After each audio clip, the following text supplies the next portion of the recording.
Tharps maps prove that seeing is believing. For the next 2 decades, Tharp devoted her life to mapping the ocean floor. While Doc Ewing and Bruce Heezen continued to argue about the theory of continental drift, Tharp kept working. "I was so busy making maps I let them argue," she recalled. "I figured I'd show them a picture of where the Rift Valley was and where it pulled apart." There's truth to the old cliche that a picture is worth 1,000 words, and that seeing is believing. Working with Heezen and artist Heinrich C. Iran, Tharp made maps of all the world's oceans, starting with the North Atlantic in 1959 and culminating in the stunning 1977 map of the entire world's ocean floor. That same male scientist published Tharp's work and took credit for it. In 1956, Bruce Heezen published Tharp's discovery of the mid-Atlantic Rift Valley, Earth's largest physical feature, and took credit for the breakthrough. The next year, Heezen gave a presentation on mid-ocean ridges. An eminent geologist from Princeton crowed, "Young man, you have shaken the foundations of geology. The discovery contributed to the new theory of plate tectonics." But Tharp received little of the credit. A male scientist dismissed the breakthrough discovery as girl talk. Tharp showed her discovery to her colleague Bruce Heezen. He groaned and said, "It cannot be. It looks too much like continental drift." Believing in Wegener's theory, Tharp recalled, was considered almost a form of scientific heresy. It was also seen as scientifically impossible. But Tharp pushed her discovery, convinced that she was correct. At that point, Heezen labeled the theory as girl talk and completely dismissed it. It took almost a year before Heezen believed Tharp's evidence. Tharp made an amazing discovery of valley on the bottom of the Atlantic Ocean. As she plotted the data, Tharp uncovered a peculiar pattern. Most scientists at the time assumed the ocean floor was a vast muddy plain. As Tharp herself related, they described the seafloor as a flat, unchanging plain, a dumping ground slowly filled by sediments eroding from land. But Tharp noticed something unusual about the mountain range that Ewing's lab was studying at the bottom of the Atlantic Ocean. At the very ridge of the range, Tharp found a deep valley so deep that she double-checked her calculations. The valley appended scientific knowledge, providing support for the largely discredited theory of continental drift. Tharp had discovered evidence of seafloor spreading, the creation of new seafloor at a seam between tectonic plates.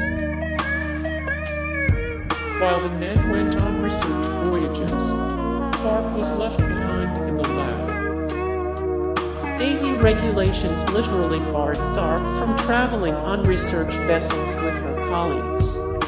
Ewing and Heezen set out on the Atlantis for 2 weeks every summer, taking depth measurements in the Atlantic Ocean. They brought along a deep-sea camera that Ewing called the Pyrex Penis because of its appearance. The Voyages produced enormous amounts of data that had to be transformed into usable information. At her drafting table, Tharp plotted thousands of sounding numbers into a detailed seafloor map. She didn't have a calculator or a computer. Everything was done by hand, working with pens, ink, and rulers.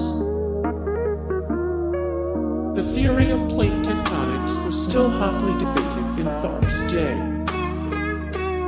Meteorology professor Alfred Wegener suggested the idea that the continents had once been part of a single, enormous landmass called Pangaea in 1915.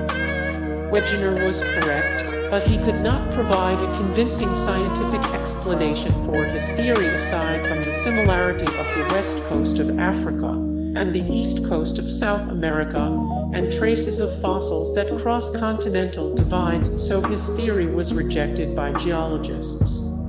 He died feuding with the geological community. While Wegener claimed that continents cut through the Earth's crust like icebreakers plowing an ice sheet, geologists dismissed his theory of continental drift as foolish.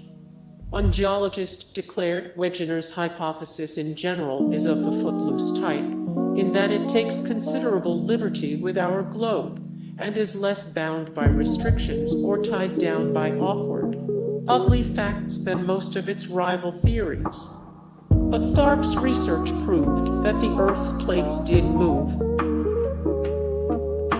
World War Roman II provided opportunities for women like Tharp. From an early age, Tharp was treated differently because she was a woman. She wanted to study literature at St. John's College in Annapolis, Maryland, but women were not allowed to attend. Instead, she went to Ohio University. Tharp graduated in 1943, and she was quickly recruited to a geology master's program at the University of Michigan due to the shortage of men in the earth sciences during World War Roman II.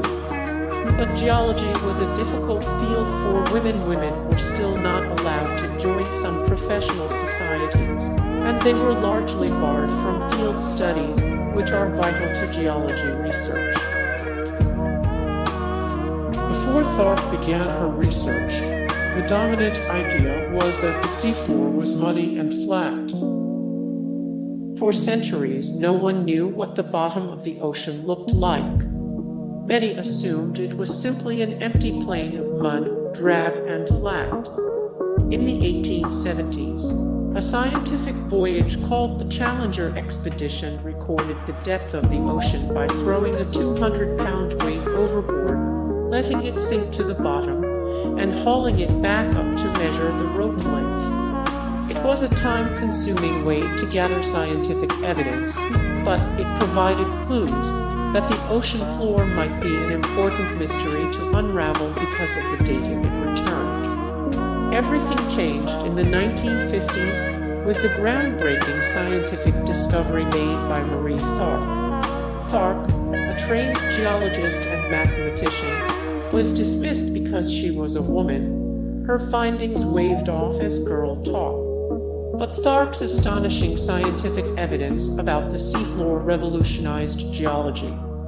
It took years before Tharp truly received credit for her work, all because she was a woman working in a man's field. Hey guys, thank you so much for the support and likes and comments down below, and also thank you so much for watching, and I look forward to see you in the next video. Then take care, bye.